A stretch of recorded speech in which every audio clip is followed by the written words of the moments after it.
Solemnidad de Pentecostés, segunda lectura de la Misa del Día. De la carta de San Pablo a los Gálatas. Hermanos, caminen según el Espíritu y no realicen los deseos de la carne, porque la carne desea contra el Espíritu y el Espíritu contra la carne. Hay entre ellos un antagonismo tal que no hacen lo que quisieran hacer.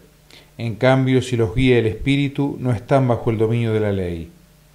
Las obras de la carne están patentes: fornicación, impureza, libertinaje, idolatría, hechicería, enemistades, contiendas, envidias, rencores, rivalidades, partidismo, sectarismo, discordias, borracheras, orgías y cosas por el estilo. Y yo los prevengo, como ya los he prevenido, que los que obran así no heredarán el reino de Dios. En cambio, el fruto del Espíritu es amor, alegría, paz, comprensión, servicialidad, bondad, lealtad, amabilidad, dominio de sí. Contra esto no hay ley, y los que son de Cristo Jesús han crucificado su carne con las pasiones y deseos. Si vivimos por el Espíritu, caminemos tras el Espíritu. Palabra de Dios. Hoy tomo como punto de partida para la reflexión de esta solemnidad preciosa de Pentecostés esta segunda lectura, en que San Pablo nos habla de dos principios de acción que conviven en el corazón del hombre y que evidentemente no se llevan bien entre sí: el espíritu y la carne. Cuando leemos textos como este, corremos el grave riesgo de interpretar que el binomio espíritu-carne corresponde a lo que en nuestro modo de expresarnos sería alma y cuerpo. Pero esto no es así, y aclararlo no está de más. No forma parte del contexto de una clase teológica bíblica, porque las consecuencias de comprender correctamente esto se manifiestan en nuestra vida de todos los días. Hay quienes piensan, y están equivocados, que en las enseñanzas de Cristo y por ende en el cristianismo el cuerpo es algo malo, porque tiene que ver con los sentidos, supuestamente fuentes de pecado, con la sensualidad y con todas las tendencias más instintivas del ser humano. En realidad, este es un grave error que no se encuentra ni en el Evangelio ni en el magisterio de la Iglesia, y que tiene que ver con algunas concepciones maniqueas, dualistas de la realidad, y algunas veces también con la ignorancia, los prejuicios y la estrechez mental de quienes por atacar la auténtica fe hablan de lo que no saben, inventan y mienten.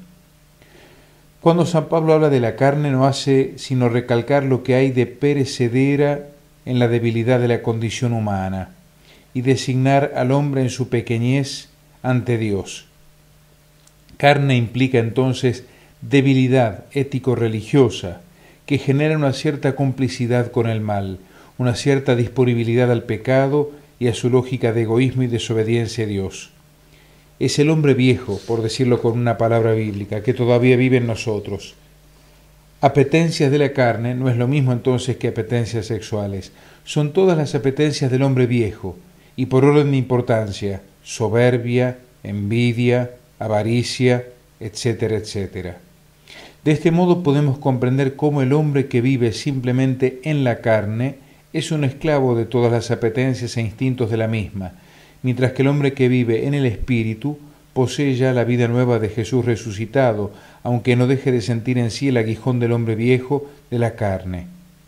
No se trata entonces de negar nuestra carnalidad. Tenemos que recordar lo que decimos con la palabra de la Escritura: el Verbo se hizo carne. De lo que se trata es de no vivir según la carne. El Verbo se hizo carne para que nosotros nos hagamos espirituales, entre comillas. Esto produce en la vida del cristiano un conflicto permanente, pero positivo, porque muestra que no se es un resignado esclavo, sino un luchador, que habiendo sido liberado por Cristo, busca que esa libertad alcance plenitud en su propia existencia. ¿No lo experimentamos acaso en nuestra vida de todos los días? Ya somos libres, pero todavía no plenamente. Ya somos hombres nuevos, pero todavía no plenamente. Y por eso, dice San Pablo, ustedes no pueden hacer todo el bien que quieren. Esta libertad del espíritu es un ya y al mismo tiempo un todavía no. Cuando no hay lucha es porque o todavía se es esclavo o ya se está en la gloria. Si vivimos animados por el Espíritu, dejémonos conducir también por Él, nos dice San Pablo. En el fondo, el cristianismo no es una cuestión de voluntarismo a ultranza, ni un esfuerzo estoico por la virtud, sino una cuestión de coherencia. Coherencia con lo que hemos comenzado a hacer desde nuestro bautismo y nuestra confirmación. Coherencia con la presencia del Espíritu del resucitado en nuestras vidas. Coherencia que no es sino dejarse conducir por el Espíritu y no por otros tantos principios que intenta guiar nuestra vida, nuestras acciones y nuestras decisiones. En el Evangelio el Señor nos dice, hablando del Espíritu, Él dará testimonio de mí, y ustedes también darán testimonio, porque estaremos habitados por el Espíritu Santo. A eso se refiere el Señor. Cuando venga el Espíritu de la verdad, Él los introducirá en toda la verdad, que no es lo mismo que algunas opciones por ahí o algunas verdades. Recibirá de lo mío, dice el Señor, y se los anunciará a ustedes, es decir, la verdad como garantía de la presencia de Dios.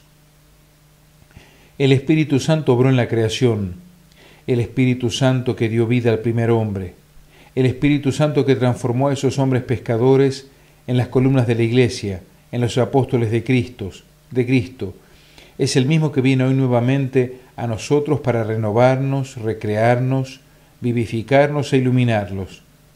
Y Él es también el que nos envía al mundo.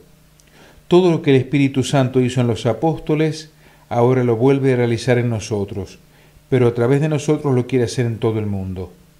A un mundo envejecido, desilusionado y triste hay que llevarle la presencia del Espíritu Santo para darle vida, fuerza y alegría. Pero para esto hacen falta también hoy apóstoles dinámicos y valientes, testigos de Cristo, que vivan bajo la fuerza del Espíritu y no hombres de puro barro que se deshagan frente a las contrariedades.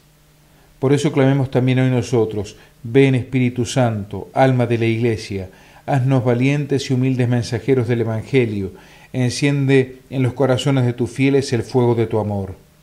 Amén.